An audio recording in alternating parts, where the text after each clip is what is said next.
Bueno, muy buenos días a quienes nos acompañan desde América, muy buenas tardes a los que nos acompañan desde Europa. Mi nombre es Marco Fandiño, soy coordinador general de la CONHIP y de Iberred, la Red Iberoamericana de Cooperación Jurídica Internacional, creada en el año 2004. Este año cumple 20 años de existencia y compuesta por los 22 países de Iberoamérica y las instituciones agrupadas en estos 22 países. En la actualidad nos encontramos en un proceso de reactivación de Iberred, convocando a distintas actividades de carácter académico, formativo, con la finalidad de que los puntos de contacto de Iberred tengan un espacio para el intercambio de experiencias y de buenas prácticas. Es por eso que ya realizamos un primer webinar hace unos 4 meses, en el mes de marzo, sobre la temática de protección de datos, y en la actualidad hemos convocado a este tema, el tema de las pruebas digitales, que es un tema, como ustedes saben, de mucha actualidad. En esta ocasión, además, para este evento, nos hemos asociado con otras dos instituciones. En primer lugar, con el TAIS Group, que es un think tank con sede en Brasil, dedicado a promover el debate entre el sector público-privado y también con la academia, a nivel nacional e internacional, especialmente en los temas de justicia, integridad, seguridad, ciudadanía y tecnología. Nos acompaña en esta sesión Georgia Diogo, que es CEO del TAIS Group y que también es consultora de Iberred. Además, también nos hemos asociado en esta ocasión con el Instituto de Cooperación Jurídica Internacional, que tiene su sede en Lisboa y que opera en Brasil y Portugal, con el objetivo de promover la producción y el intercambio científico en cooperación jurídica internacional, europea y de habla portuguesa. Y nos acompaña en esta ocasión Manuel Valente, quien es el presidente del Instituto de Cooperación Jurídica Internacional. Bienvenido, Manuel. Muchas gracias por tu presencia. Y sin más dilación, yo quiero dar inicio de la actividad. Vamos a tener 4 expositores, los cuales ya nos acompañan y se encuentran entre nosotros. Yo voy a iniciar presentando a la primera expositora, presentando su currículum, realizándole una primera pregunta y a continuación Georgia Diogo, en representación del TAIS Group, va a hacer la segunda pregunta y la segunda presentación. Lo mismo con Manuel Valente, con el tercer expositor, y yo volveré a presentar al cuarto expositor. Cada uno de ellos tienen 10 minutos para responder a la pregunta que le realizaremos. Se trata de que este sea un debate fluido, rápido. Esperemos que la actividad no dure más de una hora. Y eso sí, vamos a dejar 10 minutos al final para que por favor nos puedan formular aquellas preguntas que ustedes deseen a través del chat. ¿De acuerdo? Así que vamos a iniciar directamente con la primera expositora. Ella es Miriam Bamón de Blanco, es una fiscal española que actualmente trabaja como asesora del Ministerio de la Presidencia, Justicia y Relaciones con las Cortes de España en la Dirección General de Cooperación Jurídica Internacional. Y Miriam coordina las próximas negociaciones en el comité ad hoc de la UNODC para la redacción de una convención internacional integral sobre la lucha contra el uso de tecnologías de la información y las comunicaciones con fines delictivos. Así que, bueno, Miriam, la pregunta sería, de manera general, ¿qué tipo de pruebas digitales son las más habituales en los procesos penales? ¿Cuáles son los problemas que presenta la cooperación jurídica internacional en este ámbito? ¿Qué lineamientos entregan los principales instrumentos internacionales en la materia? Y si estos instrumentos son conocidos por los operadores jurídicos. No es una pregunta, son 4 preguntas, así que bueno, te dejamos en tus 10 minutos para que los puedas distribuir a tu modo para responder a estas preguntas. Mira, este es tu turno. Bueno, muchas gracias, Marco. Buenas tardes a todos. Bueno, son preguntas bastante generales. Voy a intentar ceñirme a los 10 minutos de tiempo, pero antes quería decir que dar las gracias por la invitación y decir que es un placer estar aquí con todos vosotros. Bueno, ahora en la actualidad, preguntarnos qué pruebas digitales son las más habituales en los procesos penales, casi habría que decir en qué proceso penal no tenemos una prueba digital, ¿no? Yo creo que En la actualidad, bueno, pues como es todo sabido, parte de nuestra vida social se lleva a cabo a través de la red, de los medios tecnológicos y, como no puede ser de otra manera, parte de la actividad delincuencial también se lleva a cabo por esta vía. Prueba electrónica nos va a hacer falta para la investigación de prácticamente todo tipo de delitos. Por supuesto, aquellos delitos que van dirigidos o que suponen un ataque a un sistema informático o de telecomunicación. También aquellos en los que lo que se hace es aprovechar el sistema de comunicación como un medio para cometer el delito. Pues pensemos en la difusión de material de abuso sexual infantil, por ejemplo, pero en realidad cualquier tipo de delito puede necesitar de una prueba electrónica para su investigación, ¿no? Pues, por ejemplo, un delito de violencia de género en que se hayan mandado unos mensajes entre la pareja, un robo en casa habitada en que tengamos que geolocalizar a los autores, es decir, prácticamente podemos pensar lo difícil es pensar en un delito en el que no tuviéramos que acudir a algún tipo de prueba electrónica o evidencia digital. ¿Qué prueba electrónica? Bueno, pues para empezar por el principio, lo que normalmente se suele necesitar es averiguar la identidad del delincuente, y para ello lo más normal es que busquemos quién es el que ha utilizado ese servicio de comunicación, ese medio tecnológico, la identidad de la persona, lo que se conoce como la información de abonado, o bien, si tenemos la identidad de la persona, podemos acudir a por qué vía esta persona se ha iniciado una comunicación, ha mandado un mensaje, ha compartido un archivo, etcétera. Es decir, el servicio de comunicaciones que se está utilizando, ¿no? ¿Qué pasa cuando nos pasamos al ámbito internacional? Bueno, es decir, que lo que pasa con este tipo de pruebas es que es muy frecuente que el autor de un delito, incluso las consecuencias del delito, estén en un país, en un ámbito territorial, pero lo que es la prueba, los datos, estén en otro territorio, en otro país, o lo que es muy frecuente, que no sepamos dónde está. ¿Qué pasa ante esto? ¿Se me escucha bien? Ah, vale. Lo que ocurre con esta situación es que, bien, tenemos, tenemos un nuevo tipo de prueba en el que los medios tradicionales de cooperación jurídica internacional, la famosa comisión rogatoria que se manda a un Ministerio de Justicia por escrito, se traduce, etcétera, pues muchas veces lo que resulta es que es muy lenta. Es decir, todo este proceso no es nada coherente, digamos, con una prueba que está subida a una plataforma tecnológica que el propio investigado o presunto autor puede muy fácilmente borrar, que puede que incluso el que la almacene, el prestador de servicios, la borre fácilmente, etcétera. Por lo tanto, como digo, los medios tradicionales pues no parecen muy adecuados. ¿Qué pasa además? Que además a veces no es que no sean adecuados, es que son imposibles de utilizar, porque si no sabemos dónde se encuentra esta prueba, pues dirigir una comisión rogatoria, ¿a dónde la dirigimos? ¿No? ¿A qué ministerio? ¿A qué sitio la dirigimos?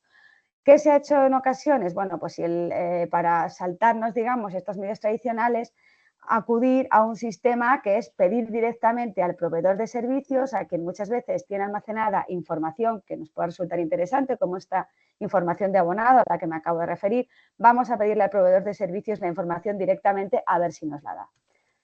Con suerte, en Estados Unidos se cambió la política, ya que inicialmente no era así, pero desde hace unos años se ha autorizado a los proveedores de servicios a que en este caso, en que se trate de una información más básica, de abonado, la identidad de una persona, en la que no realmente la injerencia en los derechos fundamentales o en la privacidad no es grave, puedan dársela directamente a investigadores de otros estados. Sin embargo, esto bueno, pues va a depender un poco de las políticas del propio proveedor de servicios, de cuánto tiempo guarde la información esto, que no deja de ser una empresa privada, que no necesariamente tiene que estar sujeta a una legislación de retención de datos, etcétera.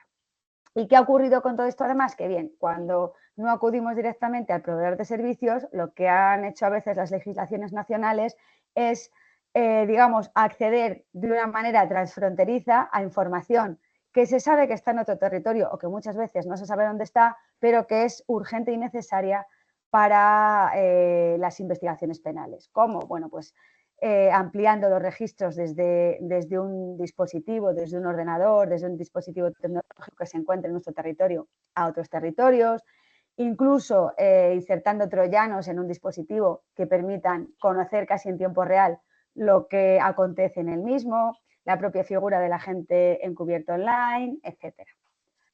Ante ello, ¿qué tenemos en nuestros o qué instrumentos internacionales tenemos? Bueno, pues el más conocido, pues seguro por todos los que estamos aquí, es el Convenio de Budapest. El Convenio de Budapest es un convenio que es y ha sido y será, presumo, será el convenio más importante en el ámbito de la lucha contra la ciberdelincuencia. De hecho, fue el primer convenio específico en esta materia en el mundo.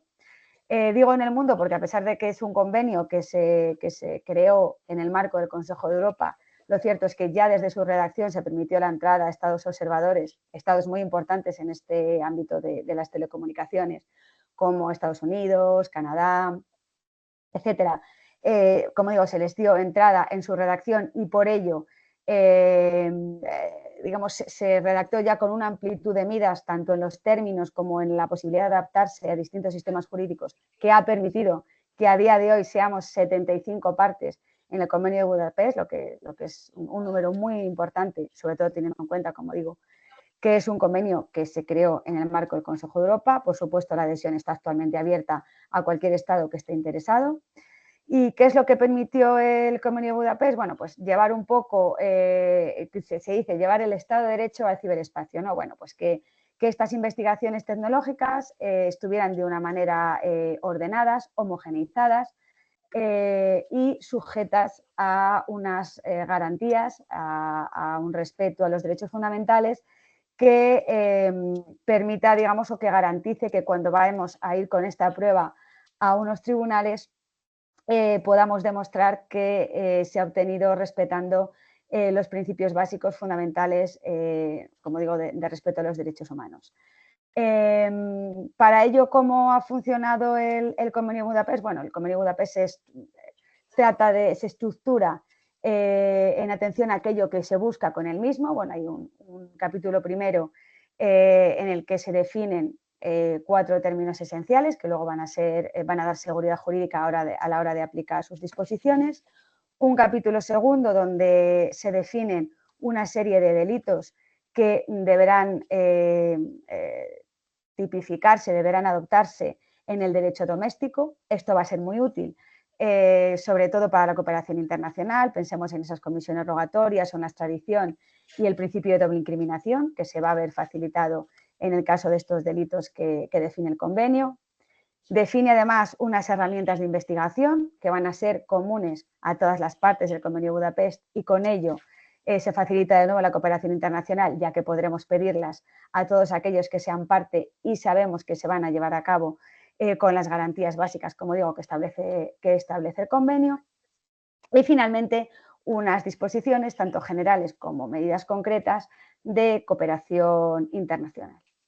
¿Esto qué ha hecho? Pues que en la actualidad no solo seamos 75 partes firmantes del Convenio de Budapest, sino que la gran mayoría de los Estados miembros de Naciones Unidas hayan definido estos delitos que se encuentran en el Convenio de Budapest de una manera muy similar a la misma, incluso aún no siendo partes, lo que, como digo, facilita mucho la cooperación internacional. Tanto es así que en el actual Convenio de Naciones Unidas que se está negociando, lo que se ha hecho es copiar las disposiciones sustantivas, estos delitos del Convenio de Budapest, y copiar las disposiciones procesales del Convenio de Budapest, porque una vez que ya son tan universales, se ha considerado que lo que merece la pena, digamos, es aprovechar este texto.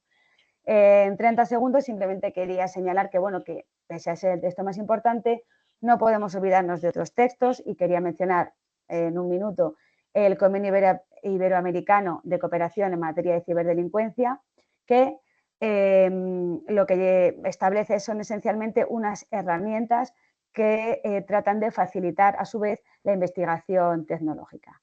En la actualidad es un convenio que está ratificado y ha entrado en vigor, aunque únicamente son partes 3 estados de la CONGIP. Creo que me he ajustado, aunque hablando un poco rápido, muy en mi estilo, a los 10 minutos que se me habían atribuido. Muchas gracias a todos y, por supuesto, queda abierta cualquier pregunta que pueda surgir luego. Gracias. Muchísimas gracias, Miriam, por el respeto al tiempo y por habernos en muy poco tiempo mostrado esta panorámica, ¿verdad? Muy general bueno, cuál es el estado de situación y los principales desafíos. Así que yo le voy a pasar la palabra a Georgia Diogo para que pueda presentar al siguiente expositor. Muchas gracias, Marco. Bueno, buenos días, buenas tardes a todos. Voy a hacer la pregunta al Pedro Verdelho. Voy a hacer en español, pero Pedro, si quieres hablar en portugués, también no hay ningún problema. Y ahí solo digo a la gente entonces que hay en las configuraciones la posibilidad de poner esas leyendas que no sé, no funcionan muy bien, pero ayuda en algunos casos, ¿verdad?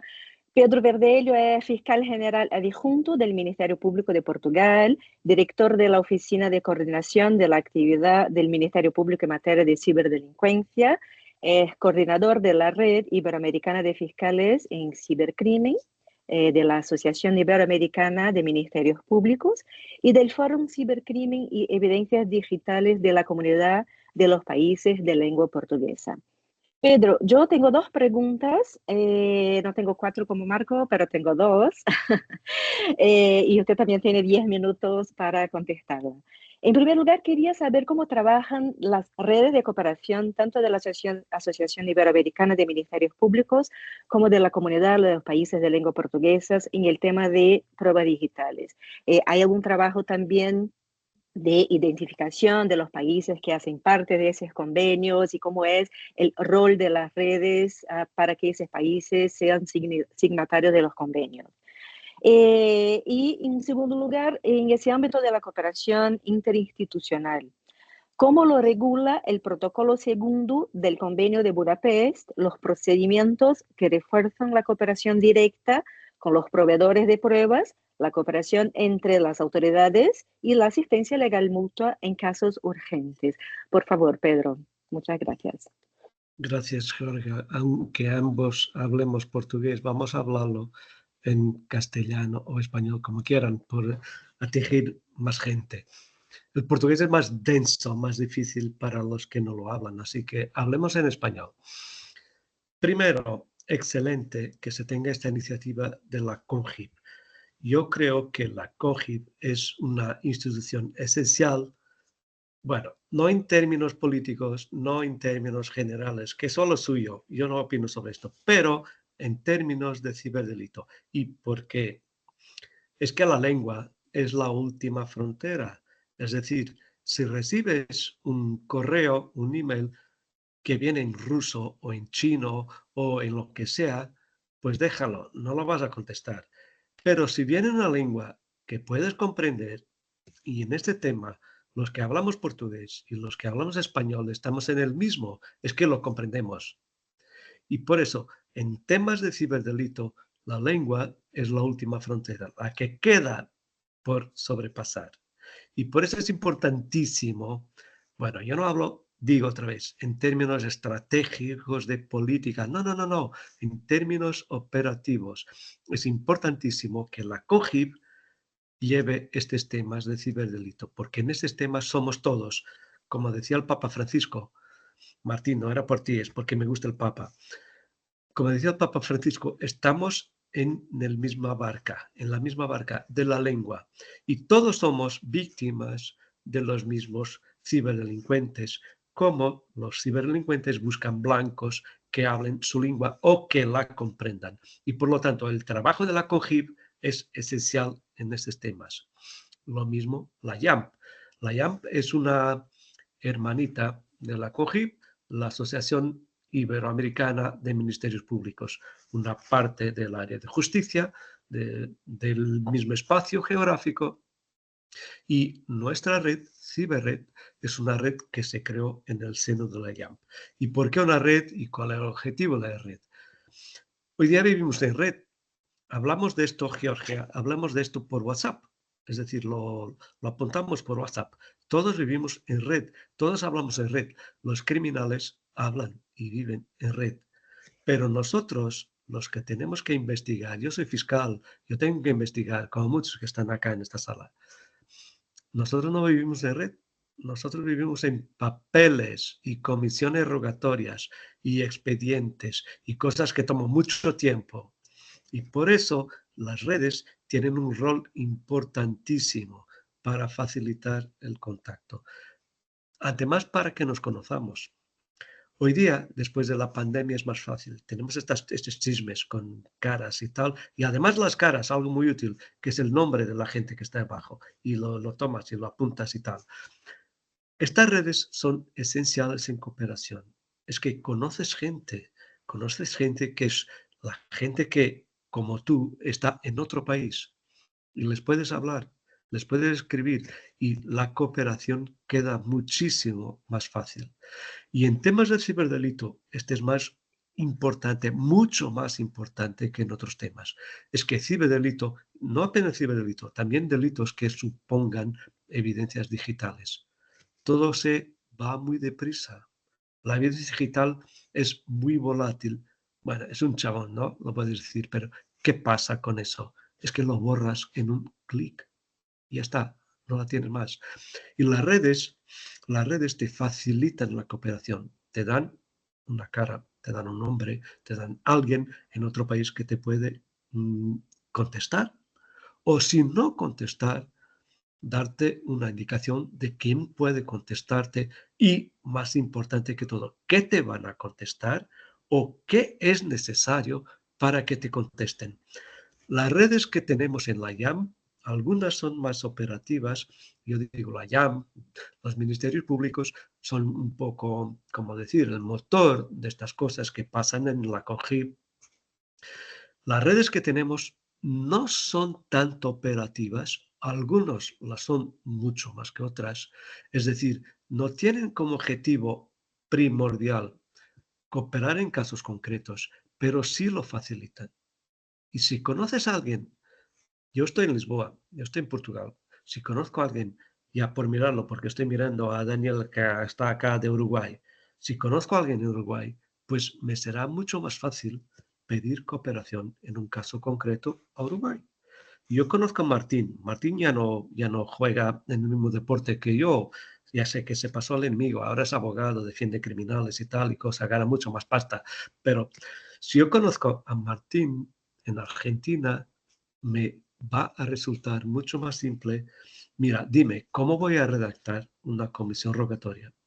¿Qué tengo que hacer? ¿Qué tengo que escribir para que tus autoridades me van a contestar? Y este es el rol de las redes. CONGIP tiene en este capítulo un papel esencial. Es una comisión de ministros, es como un órgano superior. Abajo, la IAM es operativa.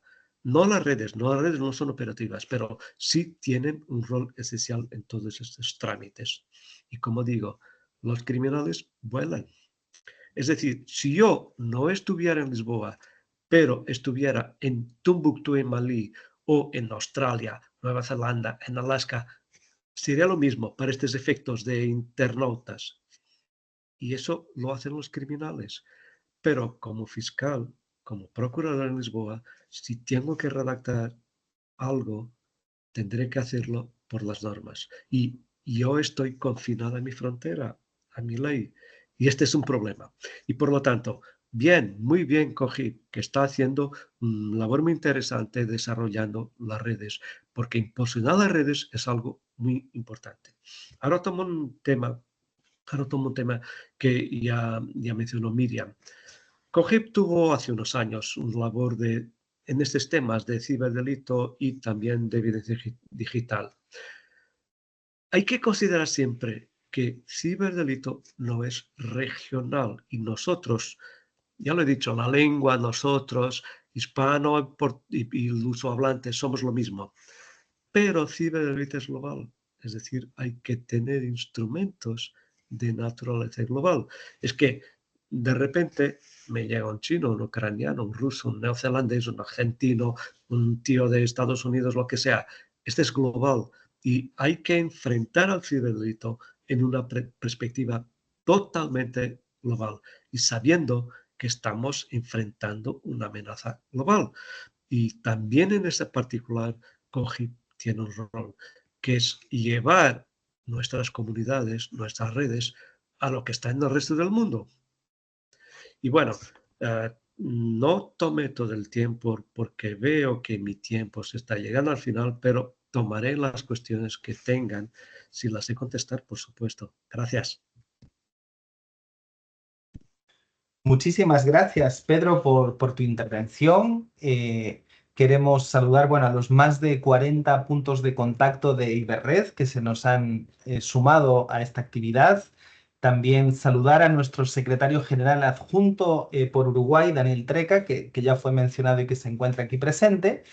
Y bueno, a continuación yo le voy a pasar la palabra a Manuel Valente, presidente del Instituto de Cooperación Jurídica Internacional, para que pueda, por favor, Manuel, presentar y hacerle la pregunta al siguiente expositor. Buenas tardes y buenos días. Voy a hablar portuñol, no tan bien español como Pedro Verdelho, que es gallego, como há pouco ha dicho. Entonces, en primer lugar, me gustaría... muchas gracias a Marco Fandinho y a Jorge Diogo por la invitación para participar en este webinar que trata de un tema muy importante para nuestra sociedad. Lo próximo interveniente es Marcelo Costanaro Cavalli, é sócio del despacho de abogados Madruga BTW. Sus materias de actuación son derecho penal económico y financiero, contencioso y también administrativo sancionador. Ha sido juez federal por 15 años, tendo actuado en la vara especializada de delitos financieros y de blanqueo en São Paulo. La pregunta, que en primer lugar es una afirmación y después una pregunta, que es la siguiente: la cadena de custodia en la evidencia digital es una garantía de que la evidencia permaneció intacta, íntegra, original y sin cualquier alteración desde su colección hasta la presentación ante el tribunal. Desde el punto de vista de la defensa, Marcelo, ¿cuál es tu opinión sobre este tema, que es un tema muy actual en el mundo, principalmente digital? Muchas gracias. Buenos días y buenas tardes a todos. Gracias, profesor Manuel Valente, por la presentación. Yo voy a excusarme, pero mi español, mi castellano no es tan bueno como de Pedro y de Georgia, entonces voy a hablar en portugués, pero voy a hablar muy despacito, entonces creo que todos pueden comprenderme. Em Brasil, vou falar um pouco sobre a questão de como no Brasil tem sido vista a questão da cadeia de custódia.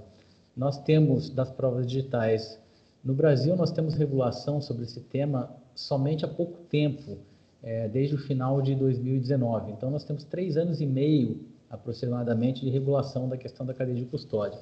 Essa lei de 2019, de fim de 2019, ela detalhou de uma maneira bastante específica os procedimentos da documentação da cadeia de custódia. Nós temos 10 etapas previstas na lei, que vão desde o reconhecimento do elemento como de potencial interesse para a produção da prova, até o descarte do elemento com a liberação do vestígio. E a finalidade principal desse registro da cadeia de custódia é garantir o conceito que os espanhóis chamam de mesmidade. Mesmidade, aqui no Brasil a gente chamou essa certeza de que a prova colhida no momento da apreensão é exatamente aquela mesma examinada no curso de qualquer fase posterior do processo, sem que tenha acontecido algum tipo de adulteração durante o período em que esses elementos permanecem sob a custódia do Estado. Bom, mas e qual é a consequência da quebra da cadeia de custódia, se eventualmente não forem seguidos todos esses procedimentos? O entendimento da jurisprudência brasileira é de que, em regra, essa quebra, se for uma quebra meramente de irregularidades, isso não vai fazer com que haja uma invalidade, uma inutilidade da utilização dessas provas. Vai se depender do caso concreto, se verificar se essa quebra gerou ou não essa imprestabilidade. Para dar um exemplo bastante prosaico, se uma carta, um bilhete ou um escrito foram apreendidos em uma busca realizada na casa de um investigado e não forem colocados dentro de um invólucro lacrado, como exige a legislação, isso por si só não seria suficiente para inutilizar a prova, pois esse elemento continuaria sendo possível de utilização no processo, porque a gente poderia continuar verificando quem redigiu aquele documento por perícia grafotécnica, por exemplo. Mas, em outros casos, pode não ser possível se verificar uma indicação clara de onde ele foi apreendido, como ele surgiu no processo, o que pode torná-lo inútil ou, pelo menos, menos relevante para a reconstrução histórica fidedigna dos fatos. Mas essas ideias gerais da cadeia de custódia que surgiram em 2019, elas não trazem regras específicas sobre provas digitais. E as provas digitais, como já foi bem ressaltado aqui pela Miriam, pelo Pedro também, elas têm peculiaridades que são diferentes, portanto, no que se diz respeito à cadeia de custódia. As provas digitais, um e-mail, por exemplo, antes de ser uma mensagem que pode ser lida por nós em português, em castelhano ou em inglês, ele tem uma roupagem de uma codificação binária, representada por bits. É uma codificação volátil, que precisa ser extraída do suporte físico dela por meio de um processo técnico que converta aquele dado bruto em uma forma compreensível para o ser humano. Então, ele está em linguagem não natural. Nós precisamos de um programa intermediário que vai traduzir esses impulsos elétricos para uma linguagem natural que possa ser compreendida por nós.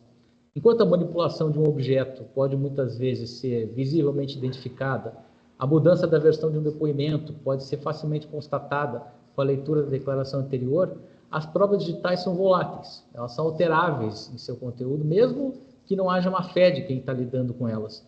E isso é de difícil percepção se nós não tivermos mecanismos que garantam a integridade da prova digital.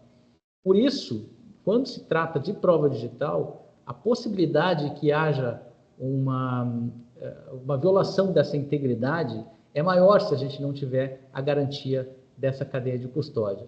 E esse problema ele vai se transmitir também para o âmbito da cooperação internacional de provas digitais. Como foi muito bem ressaltado aqui nas intervenções anteriores, por vezes é necessária uma atuação muito rápida. E aí daí a importância dessas redes e desses contatos diretos entre as autoridades públicas para garantir que essas provas possam ser produzidas, que determinados elementos de prova possam ser apreendidos.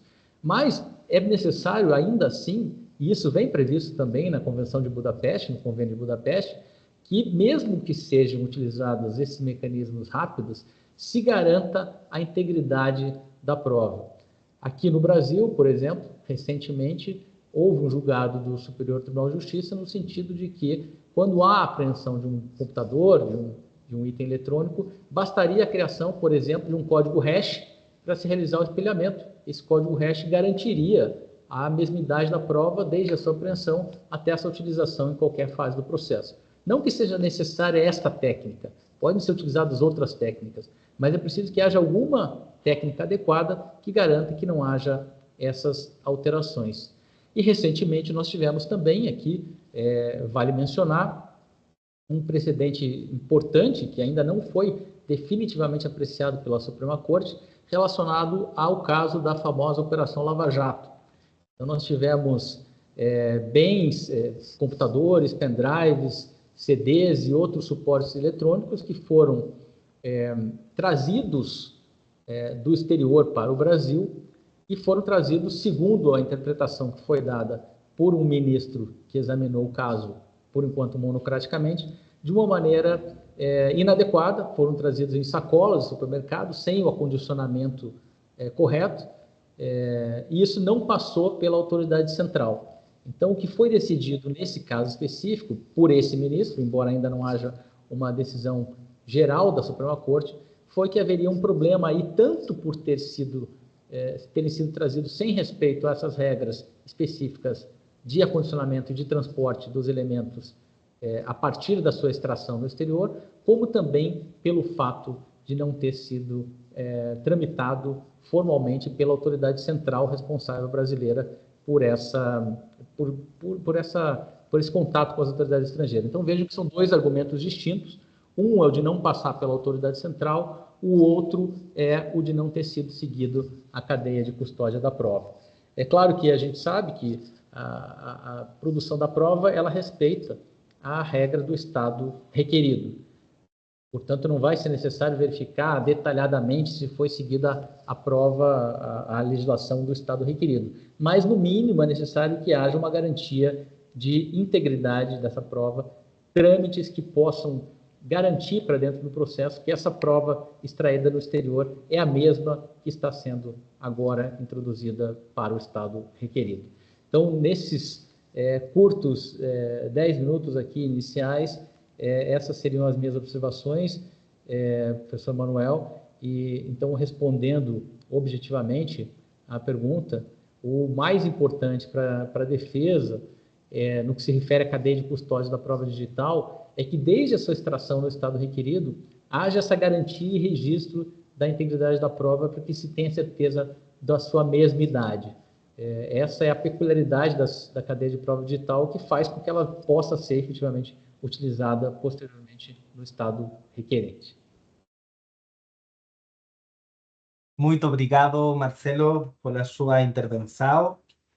Ahora vamos a presentar al último expositor, que también es alguien de la casa, Martín Gersánik, abogado argentino, especialista en derecho penal, experto en políticas públicas en materia de justicia, consultor internacional en modernización, administración de justicia, evidencia digital y ciberdelito, quien en la actualidad ejerce el rol de consultor en la asistencia técnica para el apoyo técnico y operativo de Iberred, Ibera y la línea 3 de la CONGIP. Así que, Martín, en tu caso las preguntas serían: ¿cuáles son los principales desafíos de las pruebas digitales, especialmente en relación a las técnicas especiales de investigación en la cooperación jurídica internacional, como las escuchas telefónicas? ¿Cuál es su análisis sobre los instrumentos internacionales vigentes, especialmente en el ámbito iberoamericano? Adelante, Martín. Bueno, muchísimas gracias, Marco.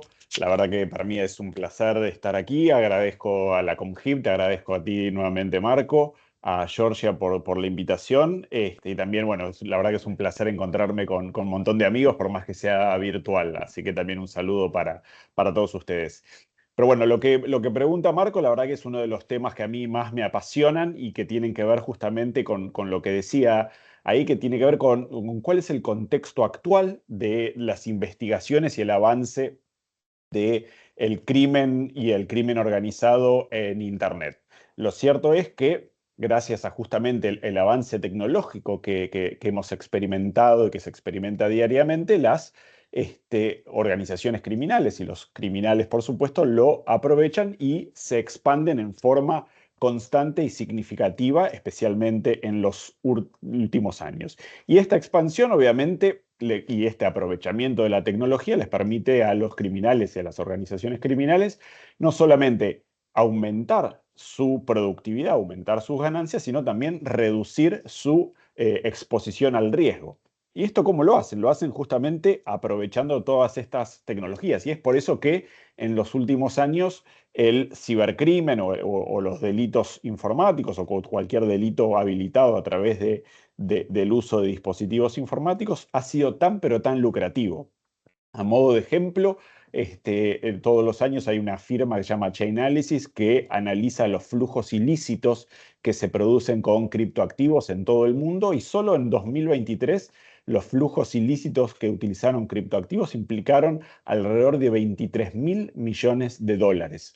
Es decir, solamente lo que se paga o lo que se utiliza con criptoactivos representó esta enorme suma de dinero. Por otra parte, también los ataques de ransomware, que todas nuestras jurisdicciones han sido víctimas, la verdad que es una epidemia mundial, la cuestión de los ataques de ransomware. Recientemente, ahora hace muy poquito, en el mes de mayo, salió la noticia de que una empresa de salud de los Estados Unidos pagó la suma de 22 millones de dólares para recuperar sus datos y la utilización de sus sistemas informáticos luego de uno de estos ataques.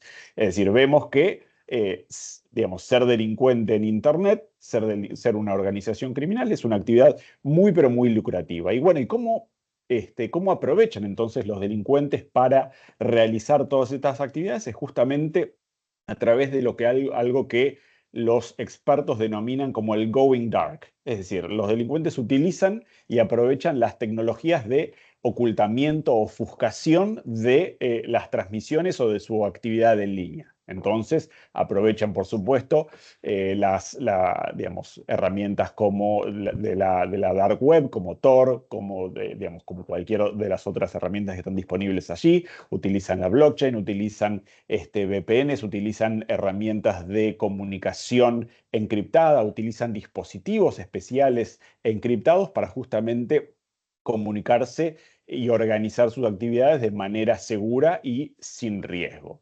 Entonces, frente a eso, obviamente los sistemas judiciales, como planteaba Marco, tienen enormes dificultades y también como justamente mencionaba Pedro en su exposición, para enfrentar a estas organizaciones criminales. Es decir, hasta hace no muy pocos años, y como también lo planteaba Marco en la pregunta, la medida judicial, legal, digamos, estrella para investigar a las organizaciones criminales eran las intervenciones telefónicas, las interceptaciones telefónicas. Hoy en día, como consecuencia de estas tecnologías que les mencionaban, esta medida está prácticamente en desuso. Es decir, ya casi, digamos, no hay organización criminal que se comunique por teléfono, con lo cual esta medida que está en casi todos nuestros códigos procesales ya casi no es utilizada. Entonces, ¿cuáles son las alternativas que hoy en día tenemos para justamente obtener evidencia digital? Ahí Miriam en su exposición las mencionó y son justamente por lo menos 3 que son las principales que nos ayudan justamente a vencer a estas organizaciones criminales tan avanzadas, que son justamente el agente encubierto digital, el hackeo legal o el govware o los troyanos digitales o remote forensics, y también el acceso transfronterizo a evidencia digital. Estas herramientas son justamente las que nos permiten, y ahora después vamos a hablar de algunas otras, que nos permiten justamente, digamos, penetrar esta oscuridad que tienen las organizaciones criminales, que aprovechan la encriptación y todas estas tecnologías para evitar el accionar de los sistemas judiciales y el alcance de la ley.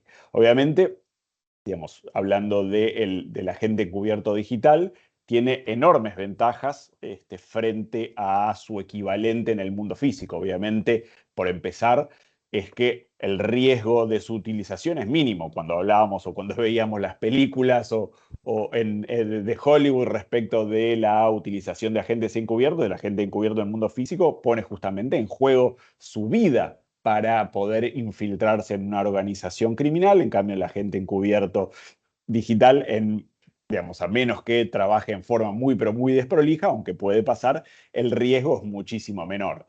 Y justamente, además, no solamente tiene un riesgo muchísimo mayor, tiene un alcance respecto de la información que puede obtener muchísimo mayor, y además puede utilizar y puede realizar distintas operaciones o investigaciones al mismo tiempo.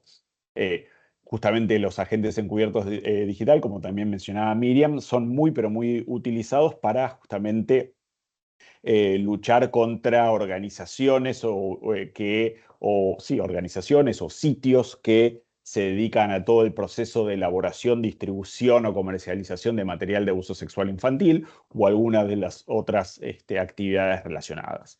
Después, por otra parte, tenemos lo que es que también lo mencionó Miriam, que es la estrella en este momento justamente de las investigaciones penales contra la criminalidad organizada, que es justamente la utilización de troyanos gubernamentales o el hackeo legal, que justamente desde el punto de vista legal es una medida, si hablamos desde el derecho procesal clásico, es una medida híbrida, digamos, que combina los aspectos principales de justamente una interceptación telefónica, pero también de un registro y secuestro de evidencia digital. Y obviamente este tipo de medidas que, digamos, no está tan receptado en nuestros sistemas jurídicos, es decir, Chile en cierto modo lo tiene, algunas provincias de la Argentina, España por supuesto lo tiene, es decir, hay Brasil en algunas partes lo tiene, otras no tanto.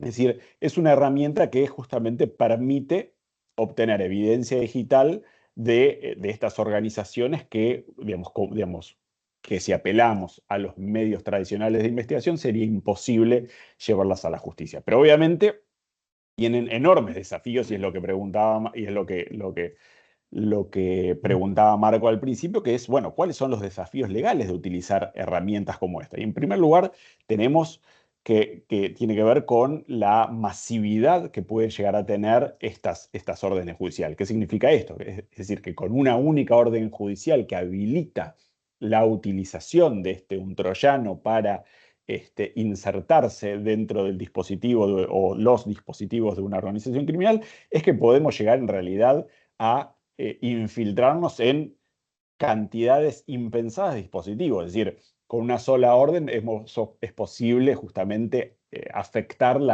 digamos, la intimidad de decenas, centenares y en algunos casos, como vamos a ver más adelante, hasta miles de personas. Es decir, los problemas tradicionales del derecho respecto de la proporcionalidad nuevamente se plantean ahí. Después, por otra parte, tiene que ver también con los efectos territoriales que puede tener una medida de esta naturaleza, que justamente a veces no es posible prevenirlos o evitarlos. Es decir, con una única orden judicial es posible afectar digamos, que una orden judicial alcance o tenga un alcance muy por encima o por fuera del territorio del juez que lo habilitó, con lo cual también hay cuestiones sobre la legitimidad que tiene esta evidencia digital cuando es introducida al proceso o cuando es compartida con otras jurisdicciones, es que nos llena de interrogantes legales. Y después, por otra parte, también tenemos todo lo que tiene que ver con que muchas veces estas herramientas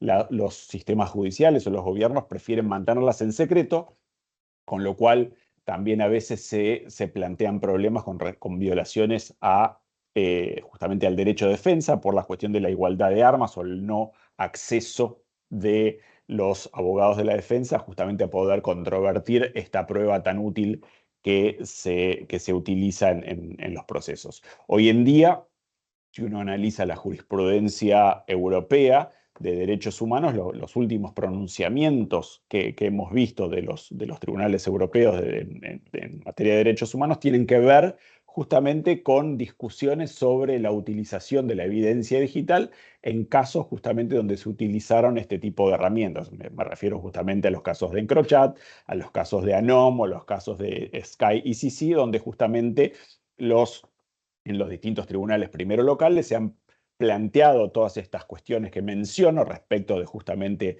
la legalidad de la evidencia digital que se utiliza para justamente luchar contra estas organizaciones criminales.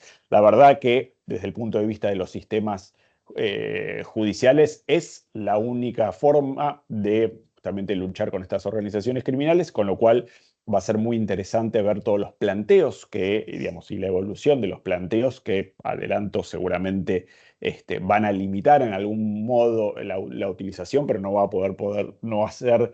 a ser posible eliminarlos o prohibir el uso de estas herramientas, porque como dije antes, es casi la única forma justamente de enfrentar a las organizaciones criminales.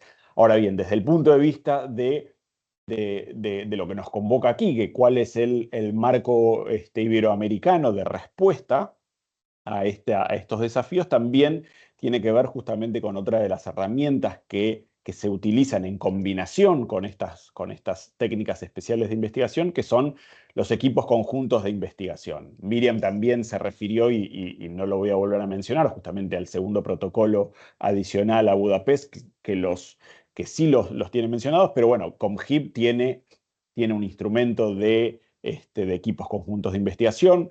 El Mercosur también tiene un convenio sobre equipos conjuntos de investigación y justamente es esta herramienta la que muchas veces, justamente cuando un país no tiene tan reguladas estas herramientas o estas técnicas especiales, es posible justamente a partir del acuerdo entre varios países de justamente llevar adelante un equipo conjunto de investigaciones que nos permitan que algunos países que lo tienen regulados aplicar estas herramientas especiales a una investigación concreta y luego que todos los países que firmaron ese acuerdo de ese equipo puedan compartir la evidencia digital y que esta evidencia digital sea sostenible en un juicio penal.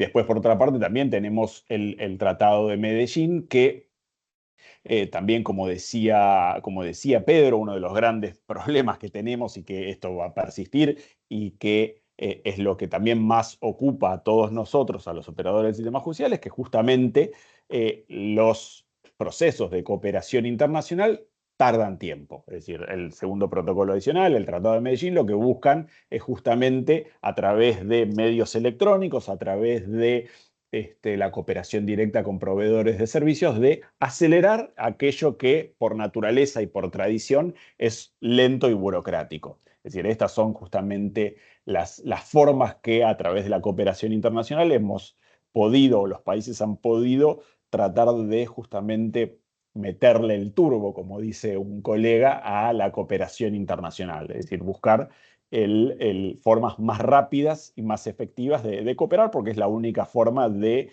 como decía antes, de vencer a estas organizaciones criminales que obviamente no tienen límites y que se expanden en un contexto que les es sumamente favorable y sumamente lucrativo. Así que bueno, espero no haberme superado en el tiempo. Les agradezco muchísimo por la atención y quedamos abiertos a todas las preguntas. Martín, si me lo permites, el meterle el turbo a la cooperación sí que sería bueno, ¿eh?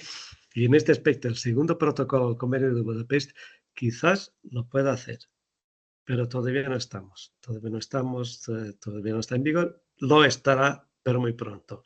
Y muchas medidas están allí previstas que le van a meter el turbo a la cooperación. Pero sí que Exacto. me pareció muy interesante el meterle el turbo, ¿eh? Nos quedamos con ese eslogan, ¿verdad? Meterle el turbo. Bueno, si hubiera alguien de los asistentes que quisiera en este momento formular en viva voz alguna pregunta, este sería un buen momento para ello. Pueden levantar el botón de la mano y les daríamos la palabra. Y si no, yo por el momento voy haciendo una pregunta a todos los expositores para que puedan tener unas pequeñas palabras para referirse y para despedirse, ¿no?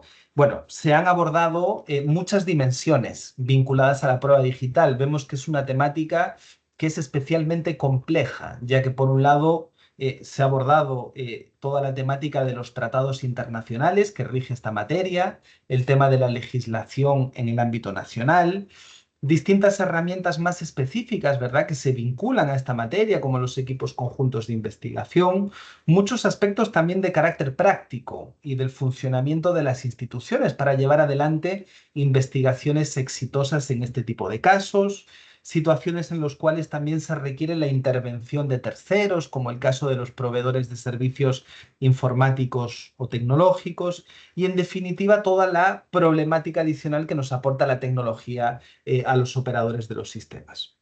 En ese sentido, me gustaría hacerle una pregunta a todos los expositores bastante amplia, que tiene que ver con cuál puede ser el papel que desempeñemos desde las redes de cooperación jurídica internacional en esta materia. Me refiero específicamente a la Red Iberoamericana de Cooperación Jurídica Internacional, IBERRED, que es de la que de alguna forma nos convoca. Ya se ha apuntado por los expositores acerca de algunos de nuestros convenios, ¿verdad? El convenio de equipos conjuntos de investigación, el convenio iberoamericano en materia de ciberdelincuencia, pero también a las otras redes. Nos hablaba Pedro específicamente de la IAM, de los grupos de trabajo especializados de la IAM, también de la Cumbre Judicial Iberoamericana.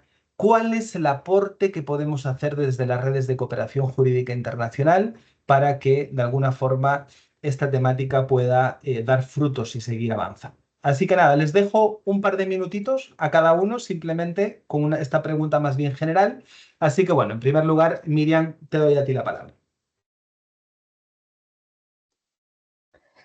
Muchas gracias, Marco. Bueno, yo creo que desde las redes y teniendo en cuenta que en gran medida estamos hablando de redes de prácticos, de operadores que están investigando, lo primero que me viene a la cabeza es la detección de los gaps, ¿no?, que se dice en inglés, de dónde está el fallo del sistema que merece la pena abordar y tratar conjuntamente. Es decir, precisamente, digamos, el intercambio de experiencias es el que nos ha llevado a la redacción, por ejemplo, en el caso de Budapest, de este segundo protocolo. Bueno, bien, hemos visto unos fallos del sistema, cómo se pueden abordar. Una vez que, por ejemplo, este nuevo instrumento entre en vigor o en relación a los instrumentos que todavía no han sido abordados en un texto internacional, ¿no? Como son todos los que mencionaba Martín, el agente encubierto, los registros, etcétera. ¿Dónde está, qué problemas provoca, sobre todo al investigador a la hora de llevar la prueba a los tribunales? ¿Dónde están poniendo los jueces el foco, ¿no? ¿Qué es la pega que se pone a la prueba que se puede obtener de esta manera? Yo creo que este podría ser, en estas reuniones de prácticos, una de las principales cuestiones que se podrían abordar. Gracias.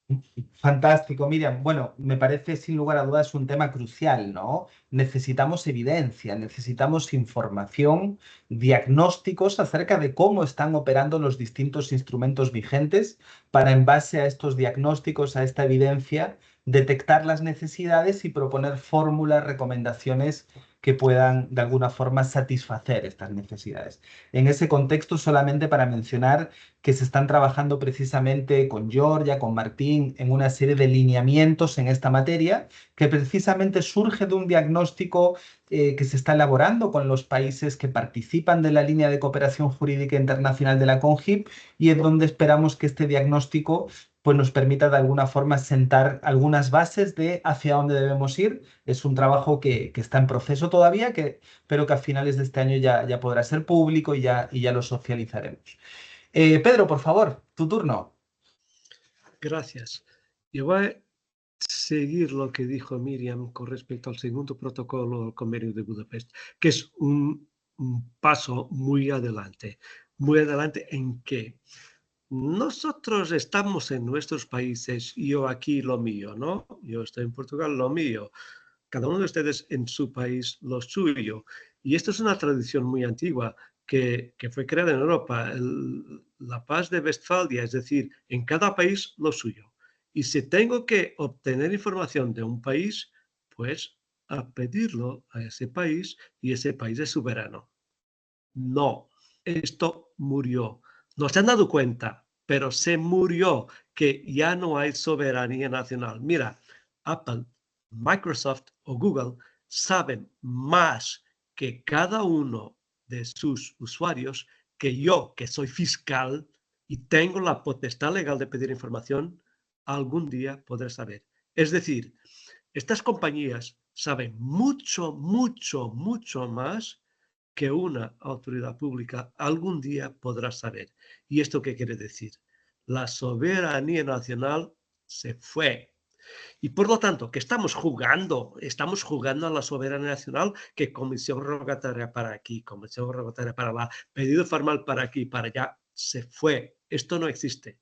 Y por lo tanto, ¿qué tenemos que hacer nosotros en las redes y en fora como esto de la COGIP? Tornar más flexible la posibilidad de dialogar, de obtener información de un país al otro. Es que estamos viviendo en un juego de sombras. Como si fuera verdad que todavía tenemos soberanía, que no la tenemos. Y por lo tanto, lo que tenemos que hacer es tornar más flexible el intercambio de información. Que nuestras autoridades puedan pedir información de otro país con más facilidad. Porque los criminales lo hacen. Los criminales pasan de uno al otro. Están aquí y allá en un segundo. Y nosotros, pues mi soberanía, mi país, mi bandera, mi legislación, que no es la tuya. Tú estás en tu país, yo estoy en el mío. No es verdad. Esto ya no existe. Y por lo tanto, si algún mensaje puede haber en un foro como este de la COGIP es: ciberdelito, obtener evidencia digital es algo global, no es regional, es decir, hay que estar en el mundo, porque nosotros no podemos ser una fortaleza digital y tal. No, estamos en el mundo. Pero entre nosotros, mejor será que la manera de obtener evidencia sea más flexible, sea más fácil y que tengamos. Medellín es un excelente instrumento. Medellín, si fuera avante, excelente poder intercambiar información entre nosotros de manera informal, rápida, de manera electrónica. Y además Medellín es un marco en términos globales. Es que no hay ningún tratado en el mundo como el Tratado de Medellín que permita, bueno, aparte de la Unión Europea. En la Unión Europea sí tenemos una integración, pero en la Unión Europea es una integración muy fuerte, que ya todos los que estamos en la Unión Europea ya tenemos una integración muy fuerte, mucho más fuerte que en otras zonas del globo. Pero Medellín, a nivel global, en cuanto a derecho internacional público de cooperación, es un marco. A hacerlo, trabajar. Muchísimas gracias, Pedro. Agradezco también la mención al Tratado de Medellín, que como todos saben, pues es uno de los tratados más ambiciosos impulsados por la CONGIP e Iberred, un tratado el cual ya ha entrado en vigor para Andorra, España, Cuba, Uruguay, Paraguay, Colombia, y han avanzado muy fuertemente en el proceso de ratificación Portugal y Chile. Así que, bueno, hacemos también ese llamamiento a que efectivamente el Tratado de Medellín, que ya está en vigencia para bastantes países, pues que finalmente pueda ser usado y que los operadores puedan priorizar esa vía de intercambio de información. Así que muchas gracias, Pedro, por tu intervención. De cara a los dos expositores finales, le agregamos además una nueva pregunta que nos ha llegado por el chat y nos formula Carmen.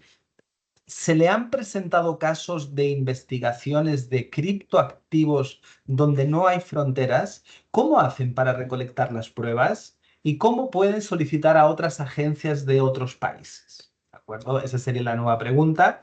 Y yo, bueno, siguiendo el orden, le daría en este caso el turno a Marcelo, por favor, adelante.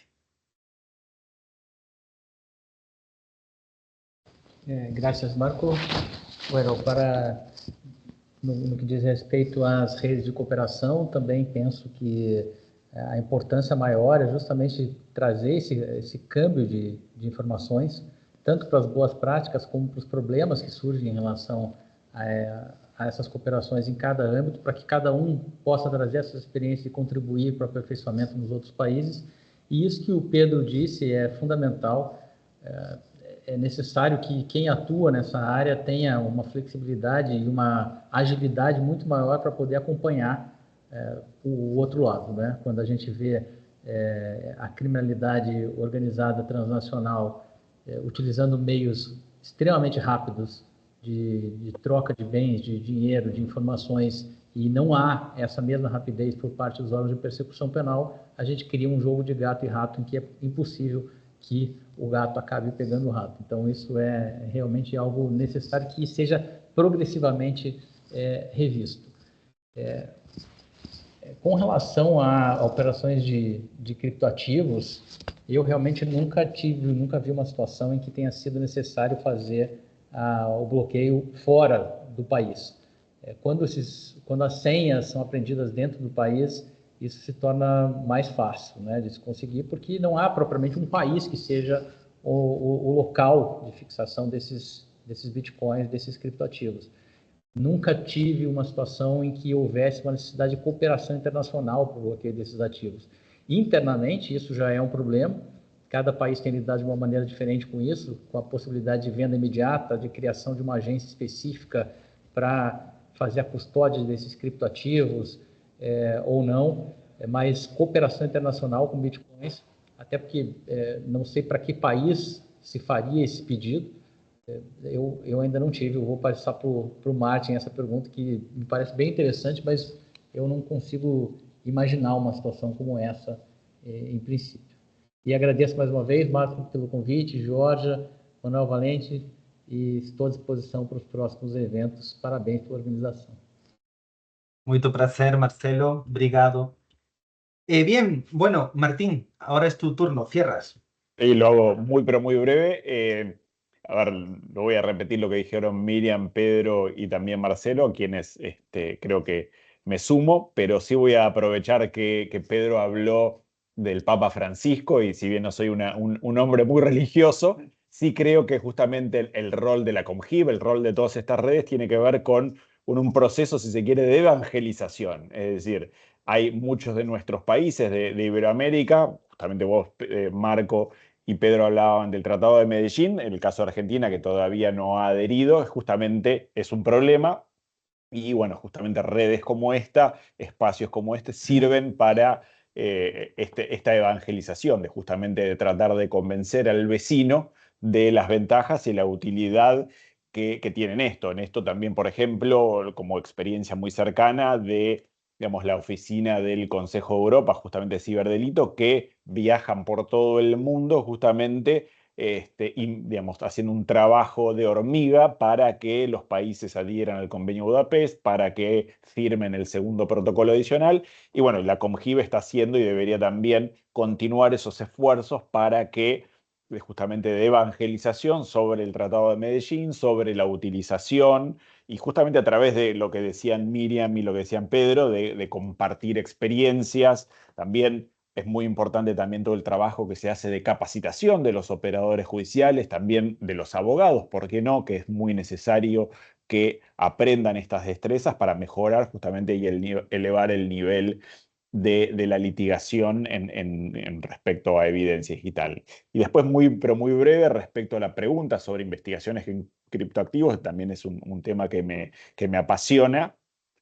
Y ahí lo que decía Marcelo es así, generalmente las investigaciones más exitosas tienen que ver con donde se han podido detectar y se han podido justamente secuestrar criptoactivos cuando se encontraban, digamos, en cierto modo dentro de la jurisdicción del país investigador, pero sí hemos tenido en Argentina casos exitosos de cooperación internacional. ¿Por qué? Porque el gran problema, como decía la pregunta, es que digamos, en la blockchain no hay justamente jurisdicción, no, la blockchain no se encuentra en ninguna jurisdicción. Entonces, para investigaciones exitosas, lo que se debe hacer y lo que se hace usualmente es hacer un seguimiento a través de distintas herramientas de las transacciones, de modo tal de poder identificar alguna dirección, algún punto de contacto con alguna jurisdicción, para ahí sí ya activar los mecanismos más tradicionales de cooperación internacional y justamente poder bloquear, poder recuperar esos activos que fueron robados o que fueron involucrados en alguna actividad criminal. Hemos tenido casos donde se ha pedido cooperación internacional y generalmente lo que se busca es que, y esto tiene que ver con algo que decía y con esto termino, que muchas veces obviamente los criminales, como es una actividad tan lucrativa, en algún momento necesitan, y especialmente con los criptoactivos, hacer lo que se llama el cash out, es decir, tienen que transformar esos criptoactivos a dinero fiat para, digamos, para poder comprarse un automóvil, comprarse una casa, poder solventar sus gastos corrientes, si se quiere, y para eso generalmente se utilizan los exchanges o estos proveedores de servicios de activos virtuales que justamente cambian los criptoactivos por dólar o euro billete. Y estos generalmente, cuando se encuentran en jurisdicciones que corresponden a países que cooperan, es donde se puede justamente solicitarles, a través de los mecanismos de cooperación, que bloqueen o que cooperen con los sistemas judiciales. En Argentina hemos tenido casos de éxitos con Binance, y con muchos otros de los grandes exchanges, donde si bien no se encontraban en Argentina los activos, ha sido posible bloquearlos y luego exitosamente recuperarlos. Así que nada, con esto me despido, pero era más contestando, que quedó medio descolgado, pero tiene que ver también con justamente la posibilidad de acceder a mecanismos de cooperación internacional rápidos. Y bueno, todas estas distintas herramientas son las que posibilitan a los fiscales y a los sistemas judiciales a activar esas redes y nuevamente tratar de justamente combatir en forma efectiva las organizaciones criminales. Así que nuevamente muchísimas gracias. No, muchas gracias a ti, Martín. Bueno, agradecer a todos los expositores por el nivel de sus intervenciones, agradecer a todos los puntos de contacto que nos han acompañado en esta sesión. Les enviamos un saludo desde Iberred, agradecemos también al TAIS Group y al ICJI por la colaboración en esta actividad y nos estaremos encontrando en nuevas actividades de Iberred. Así que nada, un abrazo, que tengan un buen día o una buena tarde. Adiós. Muchas Adiós. gracias a todos. Igualmente, Un hasta luego, abrazo. ¿A ti te gustó el juego de final de Georgia, Copa muchas América? gracias. Pedro, Igualmente, Marco. La mucho final de gusto. Copa América. Gracias. Un abrazo. Chao. Tchau, tchau. Obrigada.